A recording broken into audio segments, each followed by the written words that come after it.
राधे राधे दोस्तों, आज मैं आपको जेठ मास में जलदान की कहानी सुनाने जा रही हूँ।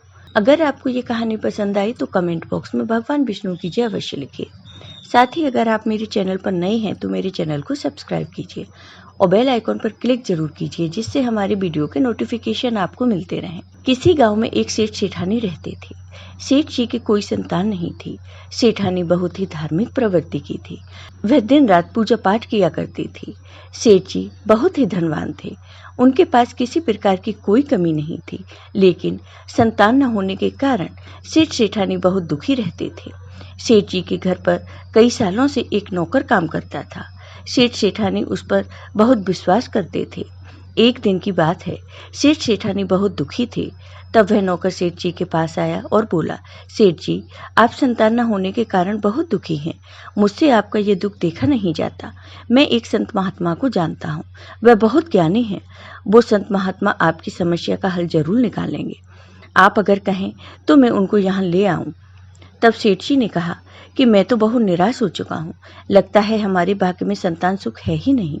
लेकिन फिर भी अगर तुम्हें लगता है कि वो संत महात्मा हमारी समस्या का समाधान करेंगे, तुम्हें उन पर विश्वास है, तो तुम उन्हें जरूर ले आओ। नौकर ने कहा, ठीक है मालिक, और वह वहां से चला गया। कुछ दिन बाद नौकर उन संत महात्मा को लेकर सेठ जी के घर आया। संत महात्मा ने सेठ जी और सेठानी का हाथ देखा और कहा, बेटा, तुम्हारी किस्मत में बच्चे का सुख नहीं है। यह सुनकर सेठ सेठानी रोने लगे और सेठ ने कहा, बाबा जी, ऐसा मत कहिए, कोई तो उपाय होगा। मैं अपनी सारी धन संपत्ति देने के लिए तैयार हूँ। तब साधु महात्मा ने कहा, बेटा, धन संपत्ति से संतान का सुख खरीदा नहीं जा सकता। तुम्हारे पिछले जन्म के कर्मों के कारण तुम्हें इस जन्म में संतान का सुख नहीं मिला। तब सेठ जी ने कहा, बाबा, पिछले जन्म में मैंने ऐसा कौन सा पाप किए हैं जिससे इस जन्म में हमें संतान नहीं हुई। तब संत महात्मा ने कहा, बेटा, पिछले जन्म में तुम एक मंदिर के पुजारी थे।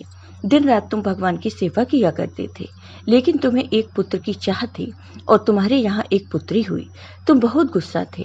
पुत्र की चाह में तुम अपनी पुत्री से नफरत करते थे, उससे कभी बात नहीं करते थे। तुमने कभी उससे प्यार नहीं किया। जब तुम्हारी पुत्री 5 साल की हुई तब उसकी तबीयत बहुत खराब हो गई और तुमने नफरत के कारण कहीं भी उसका इलाज नहीं करवाया, जिसके कारण तुम्हारी पुत्री की मृत्यु हो गई। दिन रात भगवान की पूजा करने के कारण तुम्हें धन दौलत तो मिल गई, लेकिन पुत्र की चाह के कारण इस जन्म में तुम्हारे कोई संतान नहीं हुई।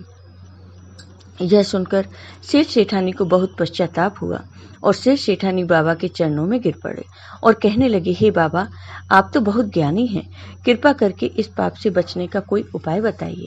अब हमें संतान सुख न मिले तो कोई बात नहीं, लेकिन हमें कन्या की हत्या के पाप से मुक्ति दिलाइए। हम कन्या हत्या के पाप के साथ जीवित नहीं रह सकते। तब साधु महात्मा ने कहा, एक उपाय है।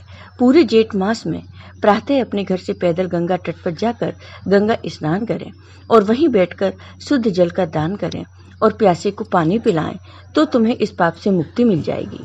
जेठ मास में जल दान महादान होता है।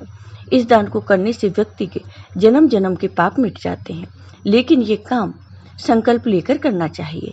अगर बीच में तुमने ये कार्य करना छोड़ दिया तो तुम पाप के भागीदार बनोगे। संत महात्मा की बात मानकर सेठ सेठानी ने पूरे जेठ मास में गंगा स्नान किया तथा जल दान किया, जिसके प्रभाव से सेठ सेठानी के सारे पाप नष्ट हो गए। जेठ मास में गंगा स्नान और जल दान करने के पुण्य से सेठ जी के घर 1 साल बाद कन्या ने जन्म लिया। सेठ सेठानी बहुत खुश हुए और अपनी कन्या के साथ साथ खुशी खुशी रहने लगे। इसी प्रकार जेठ मास में जो कोई भी गंगा स्नान करता है, जल दान करता है, उसके जाने अनजाने में हुए सभी तरह के पाप नष्ट हो जाते हैं। जय हो भगवान विष्णु की। आपको ये वीडियो पसंद आया हो तो कमेंट बॉक्स में कमेंट करके जरूर बताइए।